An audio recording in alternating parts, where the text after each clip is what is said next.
आप लोगों के प्रति आपका श्रेय और प्रेम है। साथियों, मैं आपके बीच में बहुत नहीं आना चाहता, बस में सभी हम अपने मंचासीन सभी आप लोग आए हैं, सबका मैं हाथ जोड़ करके नमस्कार करता हूं और बहुत बहुत अभिवादन करता हूं।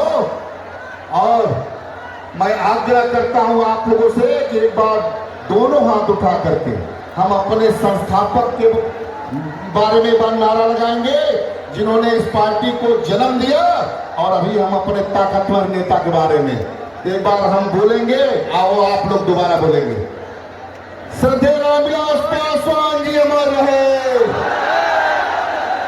ये तिरहुत और दरभंगा की ताकत की आवाज आनी चाहिए साथियों, मौजवानों की। स्वर्गीय रामविलास पासवान जी अमर रहे। स्वर्गीय रामविलास पासवान जी अमर रहे। चिराग पासवान जिंदाबाद। थोड़ा पीछे से कम है। चिराग पासवान जिंदाबाद। चिराग पासवान जिंदाबाद। बहुत बहुत धन्यवाद आप